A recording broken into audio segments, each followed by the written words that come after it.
தமிழ் திரையுலகின் தனித்துவம் மிக்க பாடலாசிரியர். முதல் மாலை மாற்று பாடலை தமிழில் எழுதிய பெருமை மிக்கவர். கிக்கி எனும் ஒரு மொழியையே உருவாக்கியவர். தமிழில் மென்தமிழ், இன்தமிழ் என பல தமிழ் நாம் அறிந்திருக்கிறோம். இருந்தும் மின் தமிழ் என்று தமிழை கணினி ஏற்றி பெருமை செய்தவர். எங்களுடைய பள்ளியின் ஆலோசனை குழு உறுப்பினர்களில் ஒருவராக விளங்கக்கூடிய திரு மதன் கார்கி அவர்களை உரையாற்றும்படி அன்போடு அழைக்கிறேன். அனைவருக்கும் இனிய ஆங்கில புத்தாண்டு வாழ்த்துக்கள். எல்லாருக்கும் வணக்கம். ரொம்ப ஒரு அழகான ஒரு சந்திப்பு இன்னைக்கு. ஒரு மகிழ்ச்சியான செய்தி உங்க எல்லார்கிட்டையும் பகிர்ந்துக்கிறதுக்காக இந்த நிகழ்வு. அதோட முக்கியமா அனில் சொன்ன மாதிரி இந்த பாடலை அது மாதிரியான ஒரு உலக அரங்கில் அரங்கேற்றின இந்த குழந்தைகள் அவங்க எல்லாம் இங்க வந்திருக்காங்க. அவங்கள பாராட்டுறதுக்கான ஒரு நிகழ்வாகவும் இங்க நான் பாக்குறேன். அனில் முன்னாடி அபிநாத் சொன்னாரு. அபிநாத்துக்கு எனக்கு ரொம்ப ஒரு நெருங்கிய ஒரு நண்பர். தொடர்ந்து அவங்களோட பள்ளி கூட நிறைய கல்வி தொடர்பான திட்டங்கள்ல பங்கெடுத்துக்கிட்டு இருக்கேன்.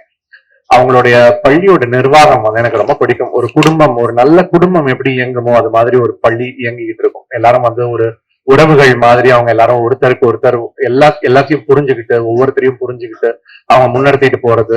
அது மட்டும் இல்லாம அவங்களோட பள்ளி அப்படின்றது மட்டும் இல்லாம அவங்க சுத்தி இருக்கிற மிச்ச பள்ளிகள்ல இருக்கிற குழந்தைகள் எல்லாமே பெனிஃபிட் ஆகணும்ட்டு அவங்களோட ஒவ்வொரு திட்டமும் எனக்கு தெரியும். சோ கற்கோன்னு ஒரு திட்டம் ஒண்ணு ஆரம்பிச்சிருக்காங்க.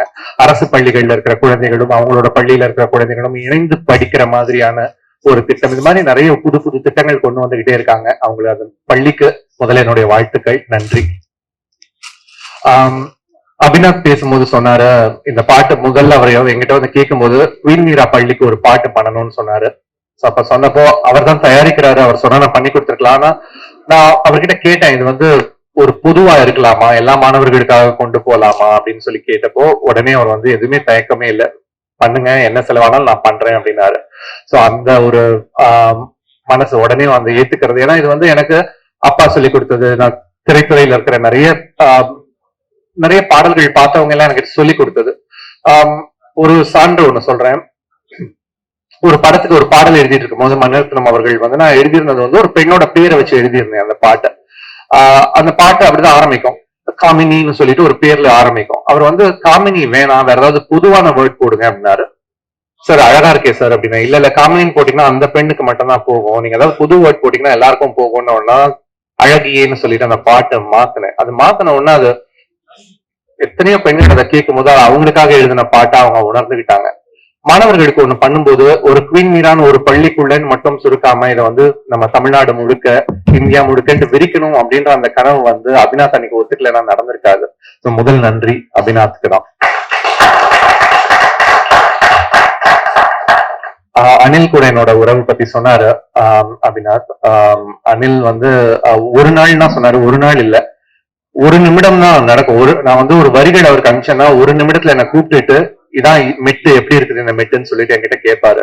இந்த பாட்டுக்கும் அப்படிதான் நடந்துச்சு. எந்த பாடல் நான் கொடுத்தாலும் ஒரு நிமிடத்துல அதை அப்படியே படிச்சுட்டு மெட்டு கொடுப்பாரு. அப்பாவோட நாட்படு தேரல் சீரீஸ் நாங்க ஆரம்பிச்சப்ப முதல் பாடல் அனில் ஸ்ரீனிவாசன் தான் இசையமைச்சிருந்தாரு. இந்த இரவு தீர்வதற்குள்ளேன்ற அந்த பாட்டு. அவரும் அதே மாதிரி ஒரே ஒரு மெட்டு தான் அனுப்பிச்சாரு. நிறைய இசையமைப்பாளர்கள் கூட அப்பா வேலை பார்த்தாங்க. நிறைய பேர்கிட்ட பல மெட்டுகள் வாங்கிட்டு தேர்வு பண்ணுவாங்க. ஆனா அனில் ஸ்ரீனிவாசன் முதல்ல அனுப்பிச்ச மெட்டு அதை கேட்டுட்டு அப்படியே ஓகே பண்ணிட்டு அதான் முதல் பாடலா வெளியே வந்துச்சு. அவருடைய இசை எனக்கு ரொம்ப பிடிக்கும். இசையில அவர் கூட சேர்ந்து நிறைய இப்ப தமிழ் இசை பாடல், இந்த மார்கழி இதுல ஒரு கச்சேரி ஒண்ணு பண்ணோம் ரீசெண்டா. தமிழ் பாடல்கள், புதுசா எழுதின தமிழ் பாடல்களை அவரும் சிக்கில் குரு சரணம் கொண்டு வந்தாங்க. இசையில, கல்வியில நிறைய புதுமைகள் பண்ணிட்டு இருக்காரு. ராப்சடின்ற அவருடைய ஆர்கனைசேஷன் இசை மூலமா கணிதம் எல்லா பாடங்களையும் சொல்லி கொடுக்குறாங்க. அறிவியல் இது எல்லாத்தையும் பல லட்சம் மாணவர்கள் அதுல இணைஞ்சிருக்காங்க. அவர் சமீபத்துல குரு அப்படின்னு சொல்லிட்டு இன்னொரு ஒரு திட்டம் ஆரம்பிச்சிருக்காரு. உலகத்துல இருக்கிற சிறந்த அறிவுல இருக்கிற ஆசிரியர்கள், பேராசிரியர்கள் எல்லாரையும் ஒன்றிணைச்சு தமிழ்நாட்டுல ரிமோட்ல கிராமங்கள்ல இருக்கிற மாணவர்களையும் ஸ்டான்ஃபோர்ட் யூனிவர்சிட்டி, MIT யூனிவர்சிட்டி மாதிரியான யூனிவர்சிட்டிஸையும் அங்க இருக்கிற ப்ரொஃபசர் சொல்லி கொடுக்கிற மாதிரியான ஒரு திட்டம், ரொம்ப பெரிய ஒரு திட்டம் அது. அது மாதிரி நிறைய பண்ணிட்டு இருக்காங்க. இது மாதிரியான ஆட்கள் கூட சேர்ந்து இது மாதிரியான ஒரு ப்ராஜெக்ட் ஒண்ணு பண்ணது ரொம்ப மகிழ்ச்சியா இருந்துச்சு. ஏன் இது ஆரம்பிச்சது, இந்த வரிகள் எப்படி வந்துச்சுன்னா, நான் ரொம்ப எளிமையா இருக்கணும் இந்த பாட்டு. எனக்கு கிருஷ்ணமூர்த்தி, ஜெய் கிருஷ்ணமூர்த்தியோட சில சில உரைகள் வந்து கேட்டிருக்கேன். அதுல வந்து அச்சம் இல்லாத கல்வி அப்படின்றத ஃபியர்லெஸ் எஜுகேஷன்ன்றத பத்தி அவர் பேசுறது, இது மாதிரியான சில விஷயங்களை என்ன முதல்ல இன்ஸ்பயர் பண்ணிச்சு இந்த பாட்டு எழுத ஆரம்பிக்கிறதுக்கு. அதுக்கப்புறம் நம்ம மாணவர்களை எங்க பொசிஷன் பண்றோம், நம்ம மனிதர்களை நம்ம எங்க பாக்குறோம், நம்ம மனிதர்கள் வந்து எல்லாம் அந்த ஃபுட் செயின்ல நம்ம டாப்ல இருக்கோம், மிச்ச எல்லா மிருகங்கள் விலங்குகள் எல்லாம் நமக்கு கீழே இருக்கு, மத்த எல்லா உயிரினங்கள் கீழே இருக்குன்னு பார்க்காம நம்மளும் இங்க இருக்கிற இந்த உயிரினங்கள் மாதிரி தான், ஒவ்வொரு உயிரினம் மாதிரி தான் நாமளும் அப்படின்னு சொல்லிட்டு ஒரு பொசிஷன் பண்ணிட்டு ஒரு ஹியூமிலிட்டியை கொண்டு வந்துட்டு அந்த ஹியூமிலிட்டியை வந்து இருந்து நம்ம இந்த உலகத்தை பார்க்க ஆரம்பிக்கலாம் அப்படின்ட்டு ஆரம்பிச்சதுதான் இந்த அன்பே எங்கள் பாதை அப்படின்ற இந்த பாட்டு. இதுல அந்த யூனிசெஃபோட அந்த நிர்வாகிகள் அரிகாத்தோ இன்டர்நேஷனல் பத்தி சொன்னாரு. அந்த ஆர்கனைசேஷன் பத்தி நிறைய பேருக்கு தெரியாது. ஒரு ஃபேண்டாஸ்டிக் ஆர்கனைசேஷன். அவங்க வந்து ஜப்பான்ல இருந்து எனக்கு தெரிஞ்சு பல லட்சம் குடும்பங்கள், 10 லட்சத்துக்கு மேல குடும்பங்கள் வந்து அவங்களோட ஒருவேளை உணவை சாப்பிடாம அந்த உணவுக்கு ஆகிற தொகையை குழந்தைகளுக்காகன்னு சொல்லி கொடுக்குறாங்க. சோ இந்த நிறுவனம் வந்து யுஎன் கூட இணைஞ்சு வேலை பார்க்குற ஒரு முக்கியமான ஒரு நிறுவனம்.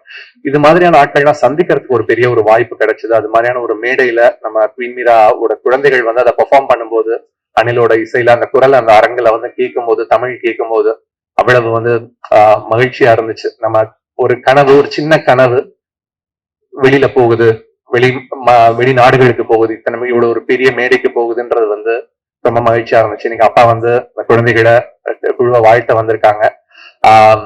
அனில் வந்து ரொம்ப எப்பவும் போல ரொம்ப பணிவா சொன்னாரு. நான் அனில் மாதிரி, ராமாயணத்துல அனில் மாதிரி இந்த அனில்னு சொன்னாரு. அந்த அனில் வந்து கொஞ்சோண்டு மணலை கொண்டு போயிட்டு அந்த பாலத்துக்கு தூவுச்சு. ஆனா இந்த அனில் தான் அந்த பாலமே. அனிலோட அந்த முயற்சி இல்லைன்னா இந்த நிகழ்வு இல்லை. சோ அனிலுக்கு என்னுடைய நன்றி. என் குழந்தைகள் எல்லாருக்கும் என்னுடைய வாழ்த்துக்கள். நன்றி, வணக்கம்.